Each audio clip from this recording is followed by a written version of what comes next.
함께 할 줄 믿습니다. 오늘 본문 로마서 10장 9절부터 10절 말씀으로 예수님의 주 되심을 고백하십시오 라는 제목으로 함께 은혜 나누겠습니다.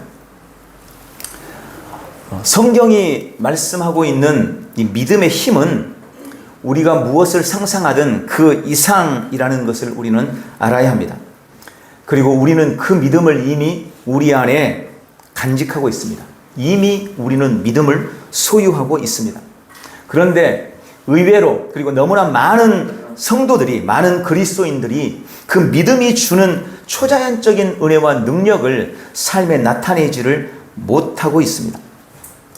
우리는 어떻게 내 안에 있는 이 초자연적인 믿음을 우리의 삶에 풀어내는 삶을 살 수가 있을까요? 또 믿음으로 산다는 것은 도대체 어떤 의미일까요?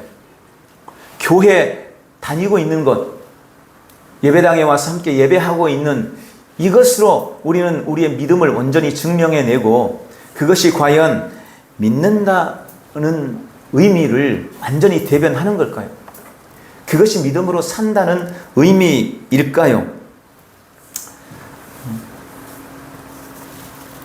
좋은 신앙, 우리 주님이 기뻐하시는 신앙을 사는 것은 우리 성도가 가진 가장 큰 갈망이라고 생각이 됩니다.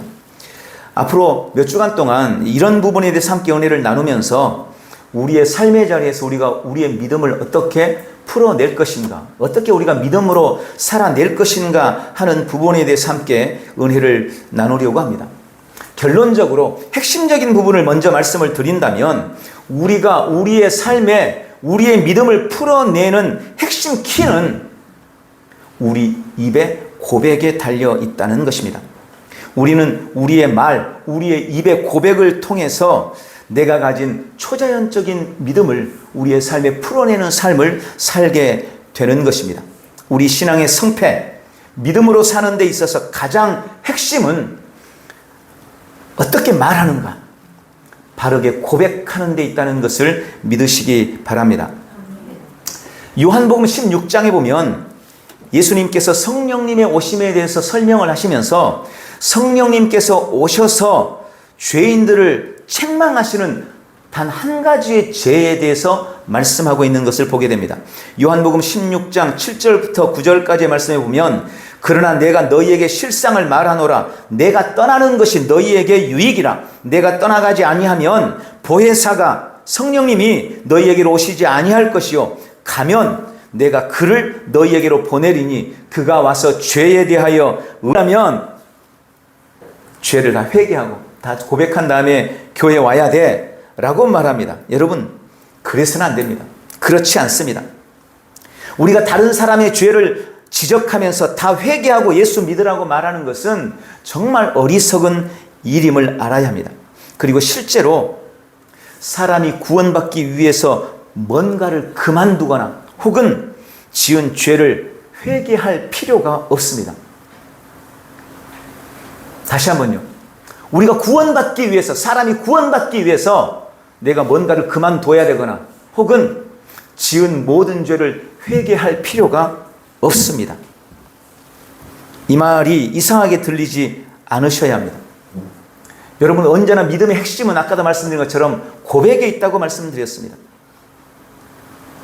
우리가 도대체 뭘 고백해야 될까요? 어떻게 고백해야 될까요?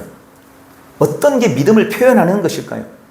제가 오늘 두 가지를 말씀을 드릴 텐데 첫 번째가 이겁니다. 죄인이 구원받기 위해 필요한 고백은 예수님의 주 되심을 고백하는 것입니다. 오늘 본문이 바로 그 말씀을 하고 있는 겁니다. 로마서 10장 9절 10절 킹제임스 버전으로 제가 다시 한번 읽어드립니다.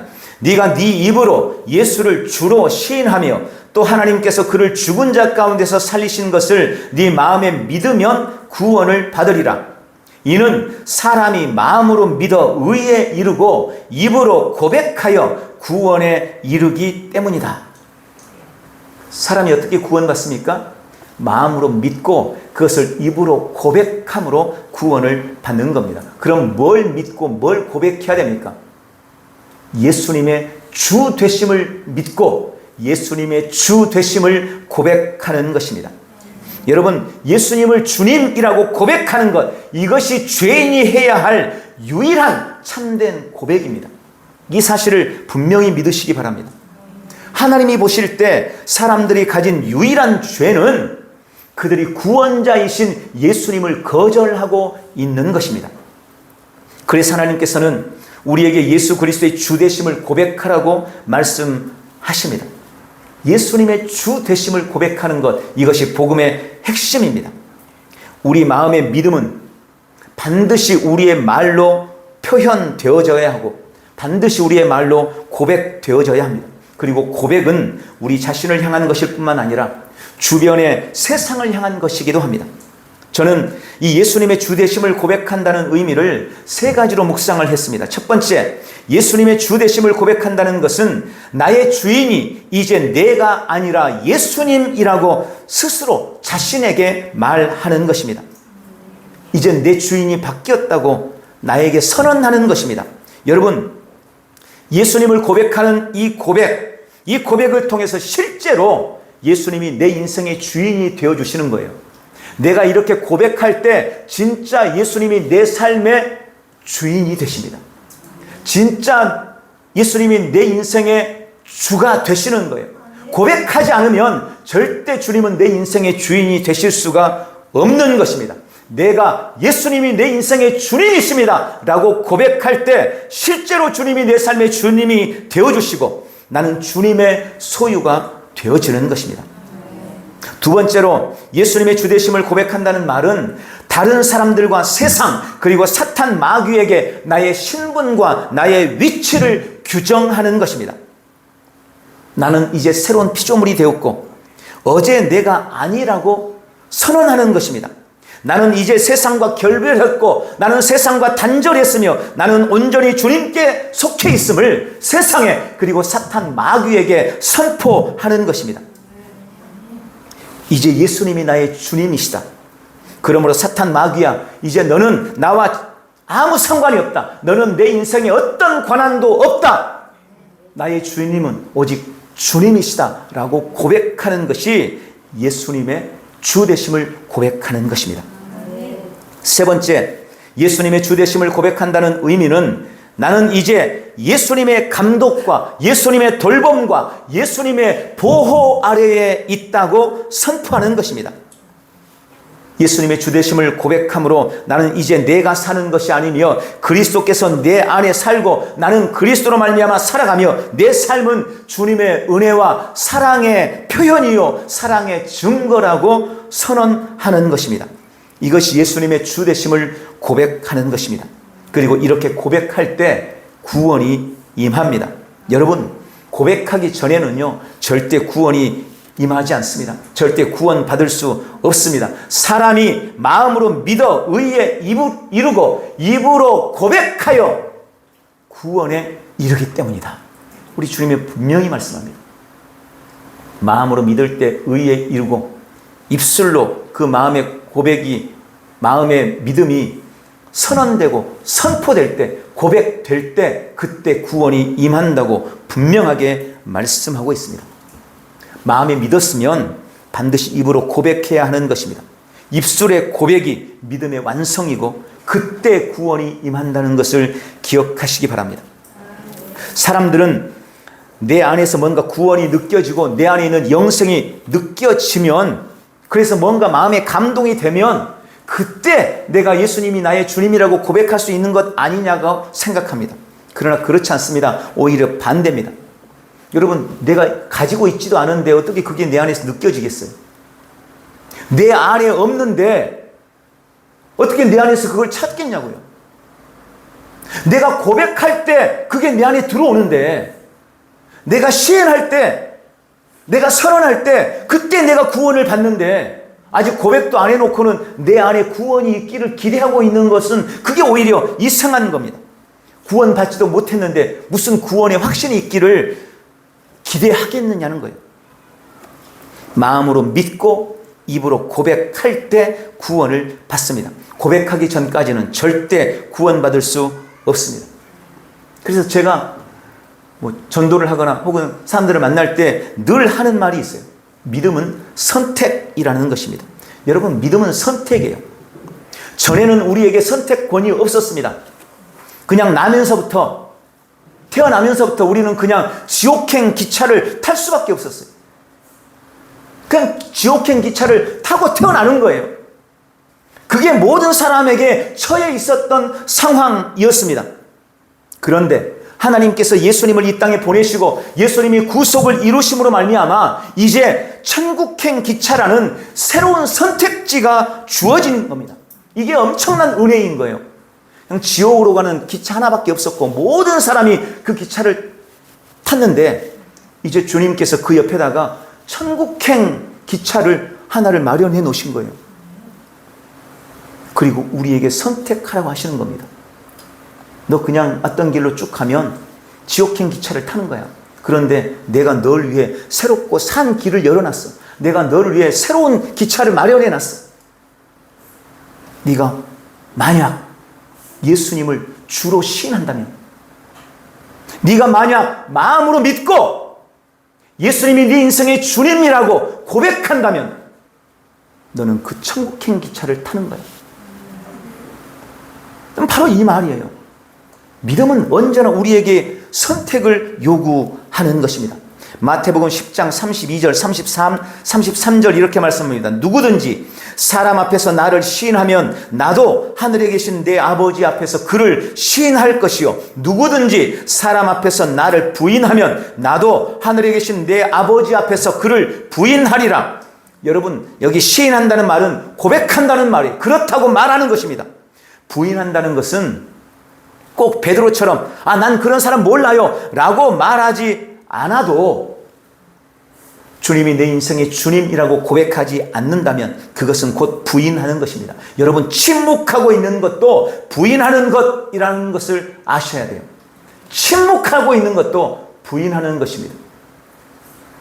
예수님이 내 삶의 주님이시라고, 그분이 날 위해 구속을 이루셨다고, 나는 주님만 믿는다고, 주님이 나의 구세주라고 나의 입술로 고백할 때 주님도 나를 시인한다고 말씀하고 계시는 것입니다. 그러므로 죄인이 구원받는 유일한 길은 예수님의 주 되심을 믿고 그것을 입술로 고백하는 것입니다. 그리고 그렇게 하고 나면, 예수님이 나의 삶의 주님이라고 고백하고 나면 다음 단계로 하는 것이 우리의 죄에 대한 고백인 것입니다. 두 번째로, 구원받으면 나의 죄를 고백하게 되는 것입니다. 앞에서 잠깐 말씀드린 것처럼 많은 사람들이 예수님을 믿으려면 먼저 나의 죄를 고백해야 되고, 그래서 용서를 받아야, 그래야 예수님을 믿고 구원받을 수 있다고 생각합니다. 근데 그건 잘못된 생각이에요. 구원받지 않는 사람은 절대 자신을 죄인이라고 인정하지 않습니다. 논리적으로, 상식적으로 자신이 삶에 하고 있는 여러 가지 행위들이 죄라는 것 자체를 알지를 못해요.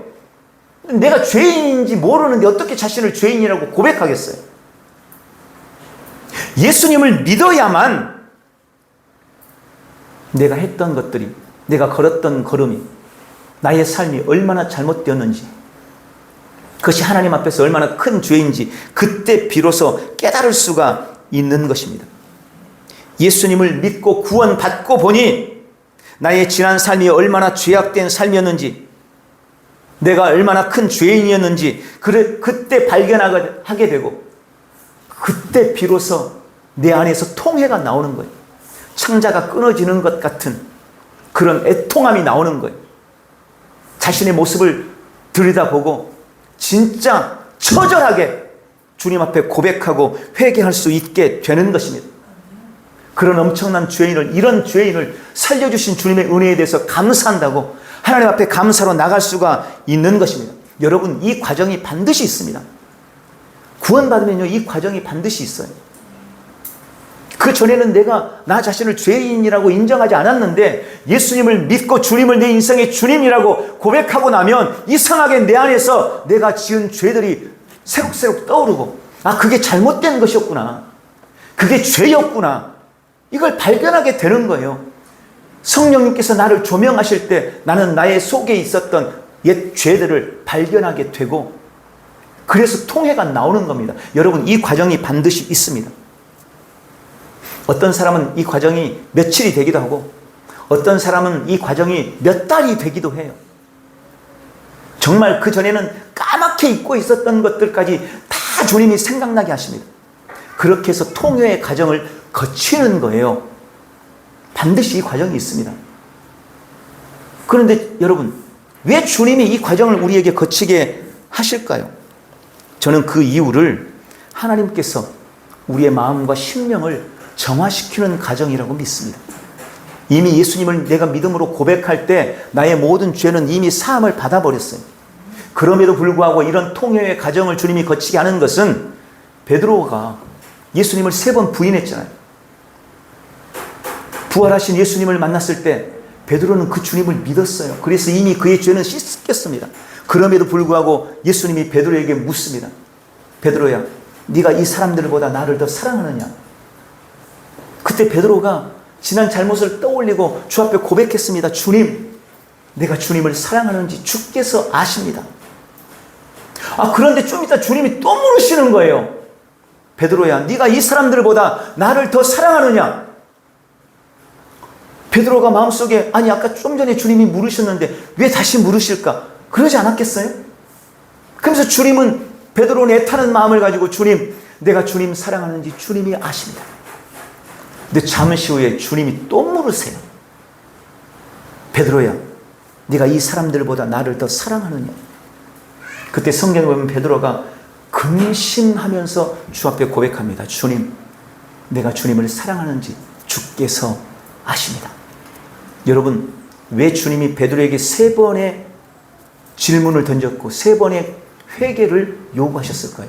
고백을 요구하셨을까요? 그것은 베드로가 주님을 3번 모른다고 고백했기 때문입니다. 예수님을 모른다고 3번이나 부인했어요. 베드로는 예수님을 믿고 신뢰하고 주님을 사랑하지만, 아마 자신이 했던, 닭 울기 전에 했던 예수님께 대한 부인이 끝까지 자신을 괴롭혔을 겁니다. 그게 자신에게 죄책감이 됐을 거예요. 그래서 주님은 베드로를 찾아오셔서 그에게 3번 물으셨고, 그래서 그가 했던 3번의 부인을 만회시켜 주신 거예요. 그의 그 잘못된 마음과 심령을 주님이 정화시켜 주신 겁니다. 그래서 우리가 예수님을 고백하고 나면, 예수님 믿고 나면 우리 안에 그런 정화의 시간이 반드시 있는 것입니다. 그러나 여러분, 분명히 아셔야 됩니다. 진리는, 제사는 이미 끝났다는 것입니다. 이미 예수님께서 2000년 전에 단 한 번의 속죄로 모든 인생의 모든 죄를 다 씻어 버리셨습니다. 예수님은 십자가로 나의 죄뿐만 아니라 온 인류의 죄를 이미 씻어 버렸습니다. 이미 사했습니다. 다 용서했습니다. 많은 사람들이 이 개념을 잘 이해하지 못합니다. 많은 성도들이 이 개념을 이해하지 못해요. 그들은 예수님이 하늘 보좌에서 쫙 지켜보고 계시다가 누군가가 예수님을 믿고 고백하고 예수님을 믿으면, 그때 이제 예수님께서 옆에 있는 양동이에서 2000년 전에 흘려놓으셨던 그 피를 한 바가지 떠가지고 그 사람을 씻어줘서 그를 깨끗하게 씻겨주신다고, 그런 식으로 생각해요. 그런 식으로 생각해요, 여전히 많은 그리스도인들이. 아니요, 절대 아닙니다. 이런 식으로 생각하기 때문에 예수님 안 믿는 사람은 무조건 죄인인 거죠. 다 죄를 가지고 있고 죄가 덕지덕지 붙어있는 사람이라고 생각합니다. 그러나 그렇지 않습니다. 예수님은 모든 죄를 사했습니다. 다만 그 사실을 받아들이고 믿을 때 그 죄사함의 은혜를 믿는 그 사람이 누리는 것입니다. 여러분, 이렇게 설명하면 좀 더 이해가 빠를 수 있어요. 모든 사람이 자기 힘으로는 도저히 갚을 수 없는 엄청난 빚을 졌습니다. 빚을 졌습니다. 여러분, 빚 지는 게 얼마나 힘든 일인지 빚 져보신 분들은 아실 거 아니에요. 그래서 그 빚 때문에 고통 속에 있는 거죠. 갚고는 싶은데 갚을 능력이 안 되는 거예요. 그 빚진 사람 만나면 피해 다녀야 되고 도망쳐야 되고 밤에 잠도 오지 않죠. 점점 이자 날은 다가오는데 없으면 잠이 안 와요. 교회 월세로 있어 보면 그런 거 알잖아요. 왜 이렇게 한 달은 빨리 가는지 모르겠다고 사람들이, 목사님들 다 그래요. 그 날이 다가오면 마음에 스트레스를 받고 엄청난 고통과 번민을 겪게 되는 것입니다. 그런데 어느 날 예수님이 이 사실을 알고 예수님이 모든 것을 팔아서 우리 모든 사람을 위한 빚을 다 갚아주신 거예요. 갚아주셨어요. 이게 얼마나 놀라운 일입니까? 근데 나는 그 사실을 알았어요. 그러면 그때부터, 그날부터 나는 단잠을 잘 수가 있는 겁니다. 더 이상 빚쟁이를 봐도 도망칠 이유가 없어요. 더 이상 빚에 대한 부담 때문에 스트레스를 받지 않아도 됩니다. 모든 속박에서 놓여 자유함을 누리고 해방감을 가지고 진짜 그때는 꿀잠을 잘 수가 있게 되는 거예요. 그런데 여전히 어떤 사람들은 예수님이 나를 위해서 그 빚을 다 청산했다는 것을 모르고 있어요. 모르고 있는 그 사람은 여전히 빚쟁이를 보면 피해서 도망다녀야 돼요. 여전히 밤잠을 자지를 못해요. 모르고 있으면 그런 겁니다. 그게 지금 불신자들의 상태인 거예요. 우리가 이 사실을 바르게 이해해야 되는 것입니다. 만약 우리가 우리 죄를 고백해야만 진짜 죄사함을 받는다면, 그때 비로소 의인이 된다면 누구도 그렇게 되지 못합니다. 왜냐하면 우리는 우리가 죄라고 생각하지 않는 죄도 너무 많다는 것을 우리 율법을 통해서 발견해야 돼요. 또 나는 죄인지는 알지만 내가 그것을 언제 지었는지 몰라. 5살 때 지었는지 6살 때 지었는지. 여러분이 1살 때 태어나서부터 지금까지 일기장에다 죄 지을 때마다 다 기록해놨다가 예수님 믿고 난 다음에, 예수님 믿기 전에 그거 다 읽어가지고 회개한 다음에 예수님 믿으면 그때는 다 사해지고 의인이 될까요? 누구도 그러지 못해요. 내가 무슨 죄를 지었는지조차 몰라요. 그러니 어떻게 우리가 우리 죄를 다 자백합니까? 우리 죄를 다 고백할 수가 없어요. 그러면 우리가 의인이 못 되는 거잖아요. 우리가 죄를 회개했기 때문에 내가 의인이 되는 게 아닙니다. 예수님이 나의 모든 죄를 이미 씻어버리셨기 때문에 내가 의인이 된 거고, 내가 그 주님을 나의 주님으로 고백하고 믿었기 때문에 내가 의인이 되는 거예요. 이 사실을 분명하게 믿으시기를 주님의 이름으로 축원합니다. 그러면 도대체 왜 우리가 우리 죄를 고백해야 될까요? 우리가 우리 죄를 고백한다는 것은 무슨 의미일까요? 저는 그것을 2가지로 말씀을 드립니다. 첫 번째, 주님을 믿는 자들이 구원받기 이전의 모든 죄들을 자백하는 것입니다. 아까 말씀드린 것처럼 내가 예수님을 믿고 보니까 내가 이전에 지었던 그 모든 죄들이 얼마나 큰 죄였는지를 내가 깨닫고 그때 통회가 쏟아지는 거예요. 그렇게 자백하는 겁니다. 사도행전 19장 18절에 보면 믿는 사람들이 많이 와서 자복하여 자신들의 행한 일을 알렸다라는 말씀이 나옵니다. 여기 보니까 믿는 사람들이 많이 와가지고 자복해서 자신들의 행한 일을 알렸다는 거예요. 그들은 이미 믿는 사람입니다. 이 말은 무슨 말이에요? 이미 구원받은 사람들이에요. 이미 그들은 의인이 된 사람들입니다. 그런데 그들이 와서 자복하고 있는 겁니다. 즉 죄를 고백하고 자신들이 행한 일을 알렸다는 것입니다. 이렇게 기록하고 있어요. 이것은 그들이 구원받기 위해서 지금 회개하고 있는 것이 아니고 이미 내가 구원받았기 때문에 하나님 앞에 하고 있는 고백인 것입니다. 주님, 내가 예수님을 믿고 보니 지난 저의 모든 행위들이 다 죄였습니다. 그렇게 추악하고 더러운 죄를 지은 나를 용서해 주시고 나를 씻어 주시고 구원해 주신 주님 너무 감사합니다. 이제 나는 나의 옛사람이 지은 모든 죄를 주 앞에 자복하고 이제 영원히 빛 가운데 거하기로 결단합니다. 나의 모든 허물을 도말하시고 나의 죄를 기억조차 하지 않으시는 주님 감사합니다. 여러분 사도행전 19장을 쭉 읽어보면 이 사람들은 그 전에 자신들이 점치고 자신들이 마술을 행했던 그 모든 것들, 그것들로 사람들을 현혹했던 그 모든 잘못들을 고백하면서 그들이 마술할 때 필요한 책들, 사람들을 현혹할 때 썼던 책들, 점칠 때 썼던 책들을 다 모아서 사람들 앞에서 불질러 없앴습니다. 그런데 그때 불질러 없앴던 그 책이 그때 당시 가격으로 은 5만 달란트였어요. 은 5만. 여러분 1달란트가 30 몇 킬로라고 했잖아요. 은 5만 달란트를, 은 5만 달란트의 책을 갖다가 다 불살린 거예요. 요즘에는 책이 싸죠. 그때는 책이 어마어마하게 비쌌을 때. 근데 그 책을 다 불살르는 겁니다. 여러분 그거예요. 우리가 예수님을 믿고 보니 내가 믿기 전에 지었던 죄에 대해서 자복하지 않을 수 없는 거예요. 그걸 다 털어내야 되는 거예요. 그래서 자백하는 겁니다. 두 번째는 혼과 몸의 죄와 허물을 고백하는 것입니다. 이것은 하나님과의 사귐과 교제를 위한 고백인 것입니다. 또한 우리 마음의 거리낌을 제하고 담대함을 얻기 위한 고백입니다. 아까 말씀드린 우리 심령을 정화시키는 것과 비슷한 의미예요. 요한일서 1장 9절이 바로 그 말씀입니다. 만일 우리가 우리 죄를 자백하면 그는 미쁘시고 의로우사 우리 죄를 사하시고 우리를 모든 불의에서 깨끗게 하실 것이요. 여러분, 죄는 언제나 빛을 몰아냅니다. 죄는 우리 영에는 직접 영향을 미치지 못하지만 우리 혼과 몸에는 부정적인 영향을 미치고 우리 안에 어둠을 불러오는 것입니다. 죄를 지으면 우리 양심, 우리 혼이 거리낌을 갖습니다. 아니, 제가 아무리 죄를 지어도 내 교제와 사귐이 변하지 않고 내가 다시 죄인이 될 수 없다고 하더라도, 목사님, 제가 어디 가서 죄를 지으면 제 양심이 가만히 있겠어요? 마음에 거리낌이 생기는 거예요. 거리낌이 생기면 그때는 내가 담대하게 주 앞에 서야 되는데 그게 잘 안 돼요. 이건 어쩔 수 없어요.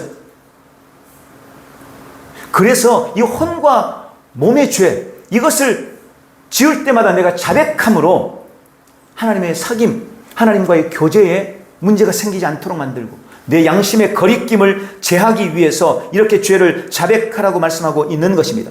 그런데 우리가 그것을 그렇게 혼과 육으로 짓고 있는 그 죄를 뭐 어때? 이제 나의 어떤 죄도 나를 죄인으로 만들지 못하고 나의 구원에 어떤 영향도 주지 못하는데 뭐 어때? 하고 방치하고 만다면 그것이 사탄에게 나를 내어주는 결과를 가져온다는 거예요. 로마서에서 말씀드렸잖아요.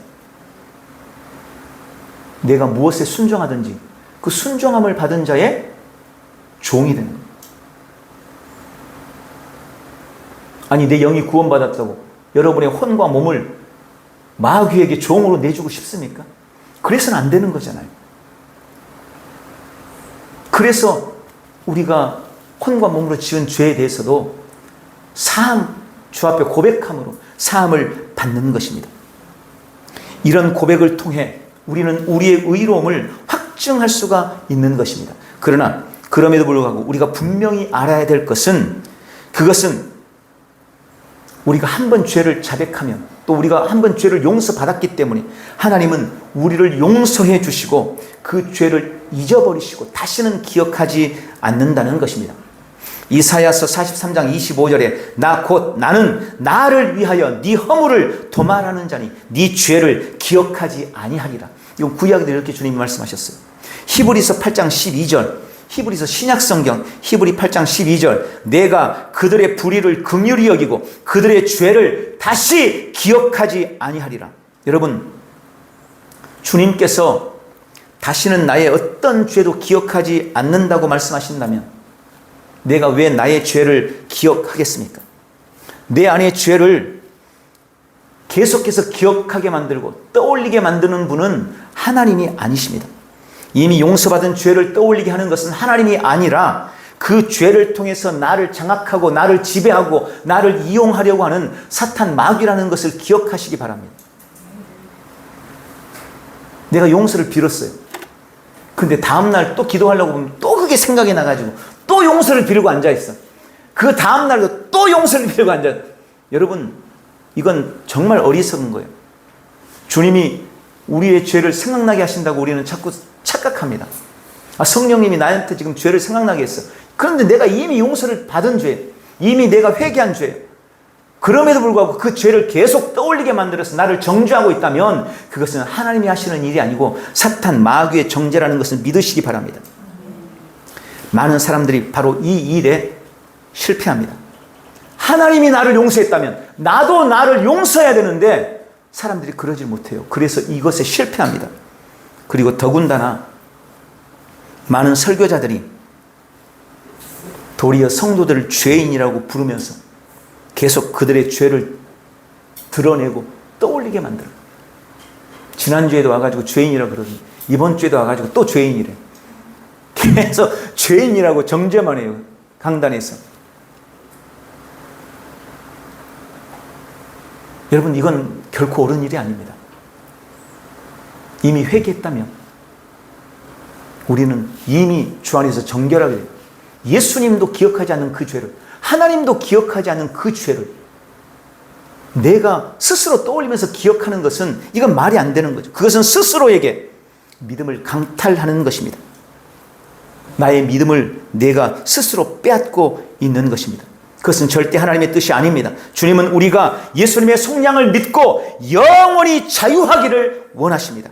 그래야 예수님의 희생이 우리에게 효과를 나타내는 것 아니겠어요? 내가 이제는 자유해야, 내가 어떤 죄를 지었음에도 불구하고 자유해야 예수님의 그 피가 나에게 효력이 있는 거지. 예수님은 날 위해 이미 피를 흘리셨는데 나는 여전히 죄 때문에 고통당하고 아파하고 있다면 그건 예수님의 피를 효험 없게 스스로 만들고 있는 것임을 믿으시기 바랍니다. 오늘 말씀을 맺겠습니다. 우리 삶의 가장 위대한 고백이 있습니다. 바로 그것이 예수님을 나의 주님이라고 고백하는 고백입니다. 그 고백으로 우리는 구원받았고 하나님의 자녀가 되었으며 영생을 가졌고 영원히 의로워졌습니다. 여전히 아직 예수님을 모르고 있는 사람이 있다면, 혹시 그런 사람이 지금 이 방송을, 이 설교를 듣고 있다면 지금 예수님이 나의 주님이시라고, 예수님이 내 인생의 주님이시라고 고백하시기 바랍니다.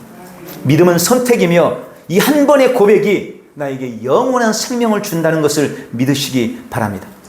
또한 예수님의 주 되심을 고백하는 것은 믿는 우리의 영원한 고백입니다. 예수님이 나의 주님이십니다. 예수님만이 내 삶의 주인이십니다. 이 고백과 믿음 위에 날마다 자신을 굳게 세워나가며 범사에 승리하는 복되고 귀한 지체들이 다 되시기를 예수님의 이름으로 축복합니다. 기도하겠습니다.